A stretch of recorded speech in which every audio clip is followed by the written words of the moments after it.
പിന്നെ അതല്ലാതെ നമ്മൾ വേറെന്ത് മരുന്നാണ് ഇപ്പൊ ഇങ്ങനത്തെ ഒരു യാത്രയിൽ കൊണ്ടുപോകേണ്ടത് എന്ന് പറയുകയാണെങ്കിൽ ഒരുപാട് മരുന്നുകൾ ഉണ്ടാവും. മിക്കവാറും നിങ്ങൾ എല്ലാവരും പല ഗ്രൂപ്പുകളിലും ഇതിലും പോകുന്നത് കൊണ്ട് നിങ്ങൾക്ക് അതിന്റെ നിർദ്ദേശങ്ങൾ ലഭിച്ചിട്ടുണ്ടായിരിക്കുമെന്ന് ഞാൻ വിശ്വസിക്കുന്നു. പക്ഷെ എങ്കിലും ഒരു 3-4 മരുന്ന് മാത്രം ഞാൻ പറയാറുണ്ട്. ഒരുപാട് മരുന്നുകൾ ഉണ്ടെങ്കിലും ഏറ്റവും ഇമ്പോർട്ടന്റ് ആയിട്ടുള്ള ഒരു 3-4 മരുന്നുകൾ നമ്മൾ കൊണ്ടുപോകേണ്ടത് ഏറ്റവും മുഖ്യമായിട്ടുള്ളത് ഒന്ന് പാരസെറ്റമോൾ തന്നെയാണ്. ഈ ഡോളോ എന്ന പേരിലൊക്കെ അറിയപ്പെടുന്ന ഈ പാരസെറ്റമോൾ. ഈ പാരസെറ്റമോൾ എന്തിനൊക്കെ നമുക്ക് ഉപയോഗിക്കാന്ന് വെച്ചാൽ നമുക്ക് പനി ഉണ്ടെങ്കിൽ ഉപയോഗിക്കാം.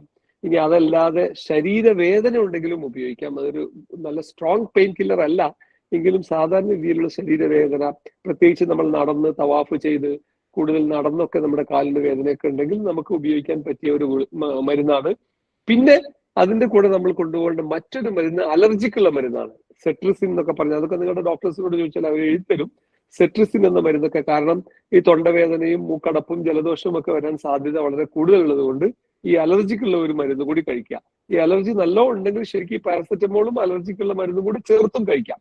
അങ്ങനെ ആകുമ്പോൾ നമുക്ക് ഇതാണ് നമ്മൾ ഏറ്റവും കൂടുതൽ ഫേസ് ചെയ്യുന്ന ഒരു പ്രോബ്ലം.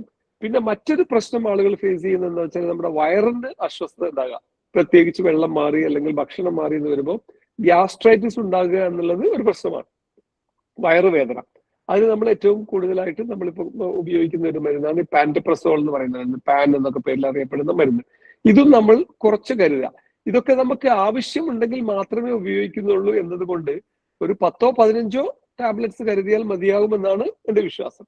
പിന്നെ അതുകൂടാതെ ഏതെങ്കിലും ഒരു ആന്റിബയോട്ടിക്, 1-2 ആന്റിബയോട്ടിക്, കാരണം നമുക്ക് ഈ ഇൻഫെക്ഷൻ തൊണ്ടവേദന വന്ന് അത് കഫക്കെട്ടായി മാറുകയാണെങ്കിൽ, അതല്ലെങ്കിൽ വേറെ എന്തെങ്കിലും രീതിയിലുള്ള ഇൻഫെക്ഷൻ അല്ലെങ്കിൽ ഒരു മുറിവ് പറ്റി അങ്ങനെ എന്തെങ്കിലുമുള്ള രീതിയിൽ ഇൻഫെക്ഷൻ വരികയാണെങ്കിൽ കഴിക്കാൻ പറ്റിയ ഒരു കോമൺ ആയിട്ടുള്ള ആന്റിബയോട്ടിക്, അതെനിക്ക് തോന്നുന്നു നിങ്ങൾ നിങ്ങളുടെ ഡോക്ടേഴ്സിനോട് ചോദിച്ച് എഴുതുന്നതായിരിക്കും നല്ലത് ഞാൻ ഫോണിലൂടെ പറയുന്നതിനേക്കാളും.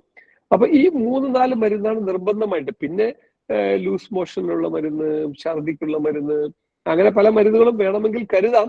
പക്ഷെ അതൊക്കെ താരതമ്യേന കുറവായിരിക്കും. ഈ 4 മരുന്നുകളാണ് ഏറ്റവും ഇമ്പോർട്ടന്റ് ആയിട്ട് നമുക്ക് വേണ്ടി വരിക.